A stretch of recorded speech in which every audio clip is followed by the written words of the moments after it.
Um menor de 16 anos se revolta contra seus pais adotivos por ter tido o celular e o computador confiscados, isso por mau comportamento. Infelizmente, isso seria o início de uma das histórias mais tristes do país.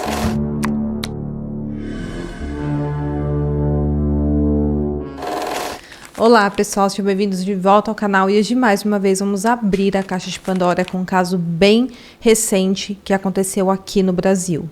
E antes de você continuar assistindo o vídeo, como sempre, vou pedir para você não se esquecer de deixar um like aqui para mim, também de se inscrever aqui no meu canal. É rapidinho e me apoia muito aqui na divulgação do meu canal e também dos meus vídeos dentro da plataforma.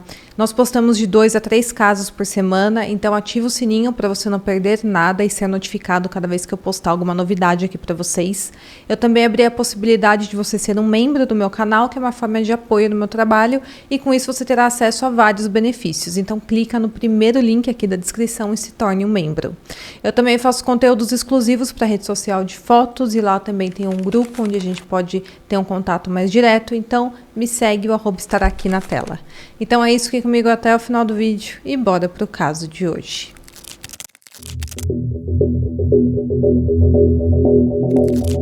Em uma noite de domingo, dia 19 de maio de 2024, a polícia se surpreendeu com uma ligação vinda do bairro Vila Jaguara, zona oeste de São Paulo.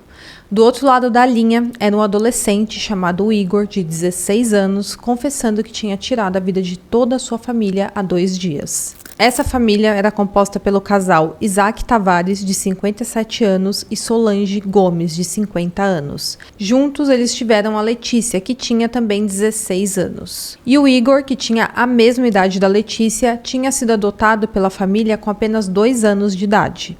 Desde então, ele vivia com a família e era tratado com amor e carinho. Os relatos da vizinhança acabaram divergindo um pouco de acordo com a matéria que eu assisti sobre esse caso.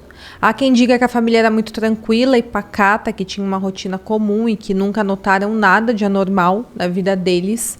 Já outras pessoas disseram que o Igor tinha problemas psicológicos e que ele mal saía de casa, então ele ficava muito tempo no quarto dele usando computador e celular. Um vizinho também bem próximo ali da casa onde a família morava falou em uma reportagem que, na verdade, as brigas com o Igor eram constantes na casa e que ele ouvia direto discussões entre a família.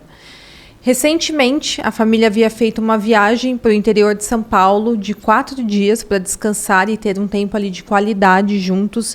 E, inclusive, o Isaac tinha comentado recentemente com seus colegas de trabalho sobre essa viagem, sobre como tinha sido boa aquela oportunidade de ter a família reunida e com a presença dos seus 2 filhos que ele tanto amava. Tudo isso nos faz ter uma ideia de como era o convívio da família, que apesar de algumas brigas com os filhos adolescentes, principalmente com o Igor, ainda existia muito amor e paciência na convivência deles. O Isaac trabalhava como guarda civil metropolitano em Jundiaí, que é uma cidade no interior de São Paulo, e a ferramenta de trabalho dele ficava guardada no quarto do casal.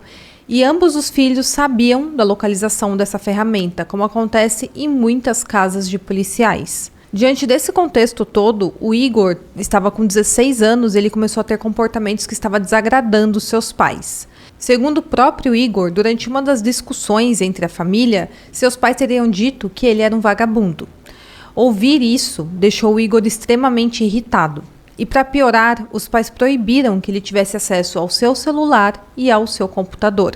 Isso como forma de castigo pelo mau comportamento que o Igor estava tendo. Tudo isso ocorreu na quinta-feira, dia 16 de maio. Acontece que no dia 17, no dia seguinte, era uma sexta-feira, no dia dos fatos, o Igor tinha um trabalho para apresentar na escola que estava em seu celular. Ele pediu para os pais dele para deixar pegar o celular, que ele tinha aquele trabalho para apresentar, mas os seus pais tinham proibido ele de pegar o celular, não acreditaram que ele queria pegar o celular para apresentar aquele trabalho, e isso teria deixado ele ainda mais irritado. E o fato dele não ter conseguido apresentar esse trabalho na escola também deixou ele com muita raiva. Naquela sexta-feira, então, ele esperou o pai sair para buscar a Letícia na escola na sexta-feira, e ele aproveitou que ele estava sozinho em casa para pegar a ferramenta de trabalho do seu pai e testá-la em um colchão da casa. Ele queria verificar se ele conseguia utilizar e se estava funcionando. E realmente estava. Nessa altura, o Igor já tinha um plano macabro em mente.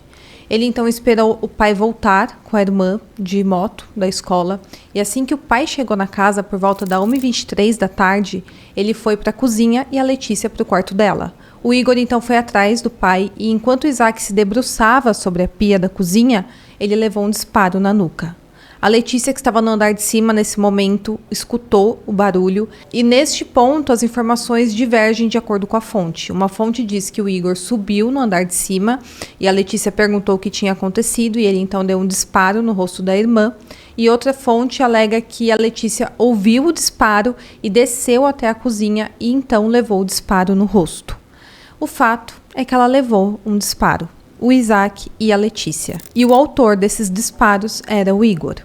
Enquanto isso, a mãe dele, a Solange, estava trabalhando e ela nem imaginava que um crime bárbaro estava ocorrendo na sua casa contra seu marido e sua filha.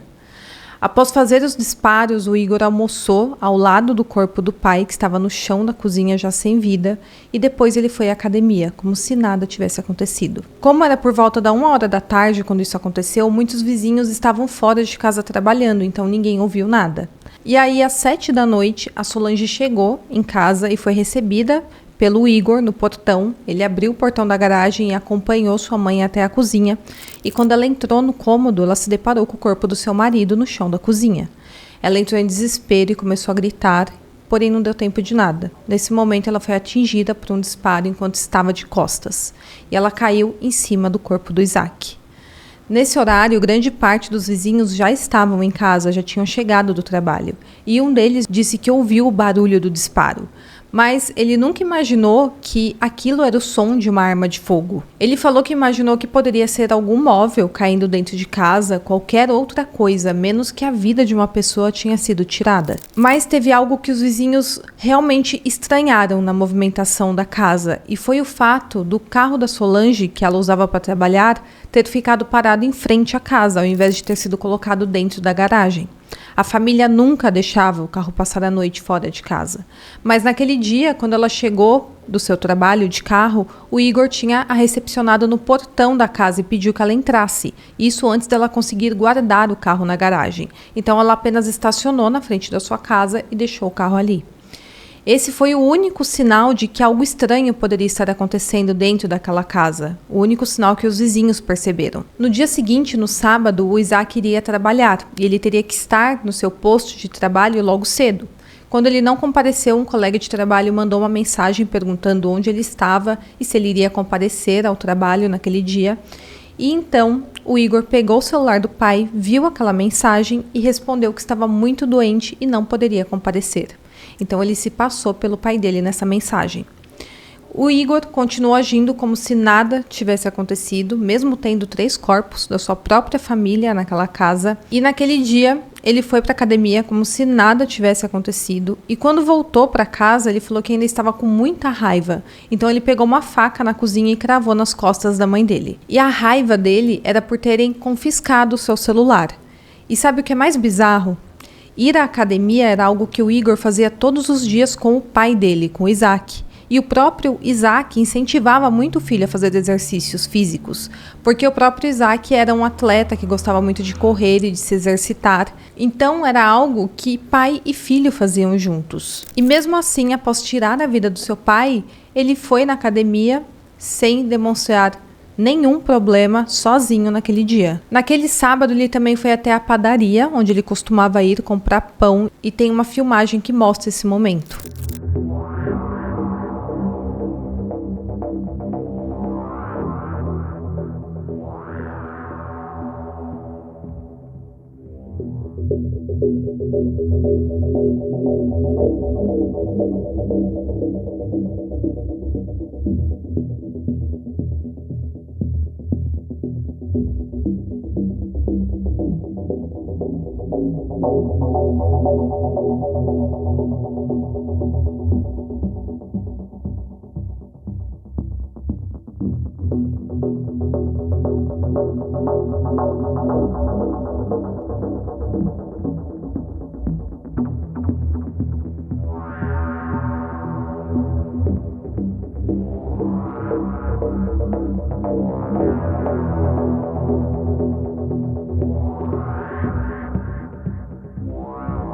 Essa é uma padaria que o Igor ia todos os dias para buscar pão ou então para buscar lanche para comer. E às vezes ele ia sozinho e às vezes acompanhado da família. E nenhum sinal de nervosismo ou apreensão é demonstrado pelo Igor nessa filmagem. E é isso que tem chocado muitas pessoas nesse caso. Os próprios funcionários da padaria falaram que ele agiu como todos os dias, com muita normalidade. E eles ficaram muito impactados ao saberem que aquele crime tinha acontecido, porque a família estava sempre na padaria, quase todos os dias eles iam lá. E as coisas não param por aí. Ao todo, o Igor ficou 3 dias com os corpos na casa. Ele apenas ligou para a polícia no domingo por volta das 10h55 da noite. E ele então avisou que 3 corpos tinham que ser recolhidos ali na casa dele. E na própria ligação, ele confessou que tinha tirado a vida de toda a família usando a ferramenta do seu pai. Os policiais então foram imediatamente até a casa da família e aí eles se depararam com aquela cena terrível da família inteira sem vida. E o Igor recebeu os policiais na casa e novamente ele explicou o crime. Ele falou que tinha tirado a vida dos pais porque estava com muita raiva por eles terem tirado o computador e o celular dele. E ele foi mostrando para os policiais onde estava cada corpo. Claro que imediatamente o Igor foi levado até a delegacia e em depoimento ele confessou novamente o crime. E é dito que ele ficou bem surpreso quando ele percebeu que ficaria preso, porque ele achava que por ser menor de idade, ele não precisaria ficar preso, ele iria sair pela porta da frente da delegacia. Ele também falou aos policiais que ele já planejava tirar a vida dos pais, que era algo que ele já tinha pensado antes, mas ele não tinha incluído a irmã dele neste plano.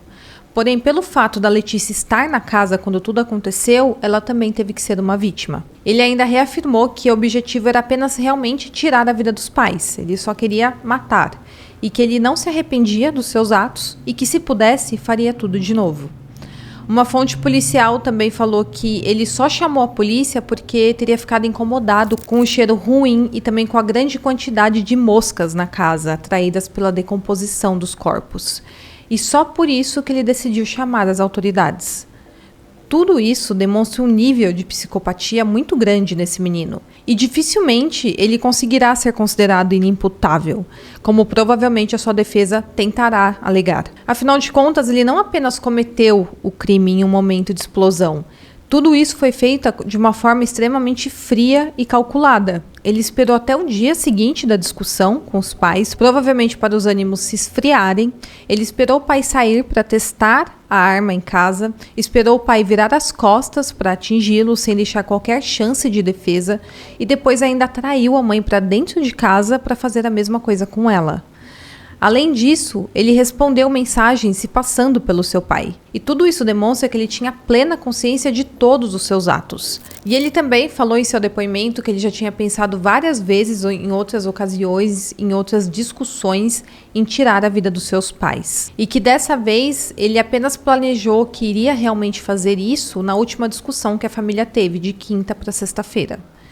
Segundo a Secretaria de Segurança Pública, o caso foi registrado como ato infracional de homicídio e feminicídio, ato infracional de posse ou porte ilegal de arma de fogo e ato infracional por vilipêndio de cadáver. Após ser ouvido pela polícia, o adolescente foi encaminhado para a Fundação Casa e, caso ele seja considerado culpado, ele poderá ficar detido apenas 3 anos. Essa é a pena máxima, por ele ser menor de idade. A equipe de investigação do 13º Distrito Policial analisa também a possibilidade de submeter o Igor a um exame de sanidade mental e, se ficar comprovado que ele é uma pessoa insana, ele pode ficar internado por tempo indeterminado. E será levado também em consideração o fato do Igor ter tirado a vida da família por causa de um motivo fútil, que é o fato do seu celular ter sido confiscado. Isso, segundo a polícia, pode ser um agravante na sua pena. Durante a eventual penalização de reclusão, ele será avaliado semestralmente em um processo que envolve um plano de acompanhamento que vai analisar se a medida de internação continua sendo a mais adequada para o caso. Ou seja, ele fica sendo acompanhado para verificar quando ele poderá ser reintegrado à sociedade. Porém, está sendo falado muito nas reportagens sobre a possibilidade do Igor ser considerado um psicopata pelo nível de frieza e indiferença que ele tem demonstrado até o momento. E se esse for o caso, todos sabem que não existe cura para essa condição. Um psicopata não pode ser curado, ele nunca deixará de ser um psicopata. Portanto, após ele ser solto, ele continua sendo um grande risco para a sociedade. Mas, infelizmente, hoje não existe na legislação um dispositivo que prevê esse tipo de situação, ainda mais se tratando de um menor de idade.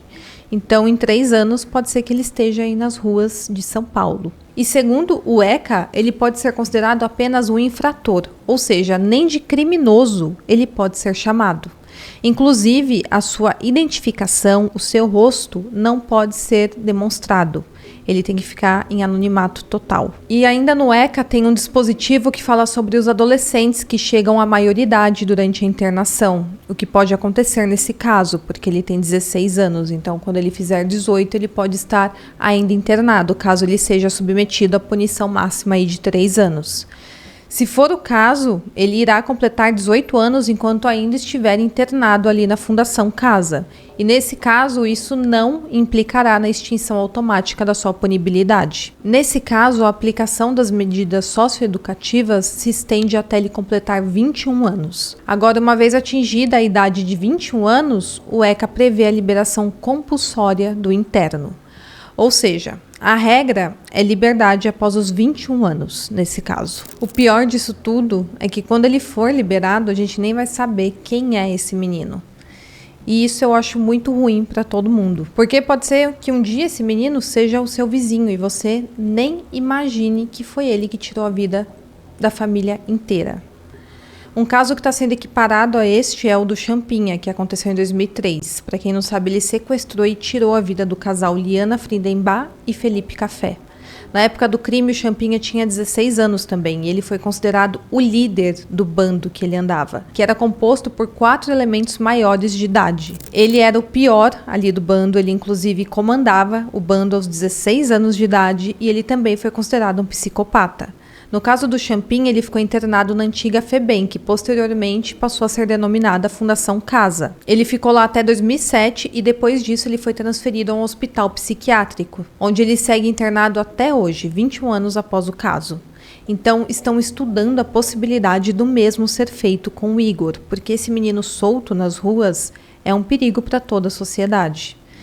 Bom, pessoal, agora eu quero saber a sua opinião. Deixa aqui pra mim, você estava sabendo desse caso, tá em todos os noticiários. É um caso muito, muito macabro que aconteceu recentemente e eu quis trazer aqui pra vocês. Deixa aqui nos comentários o que você acha.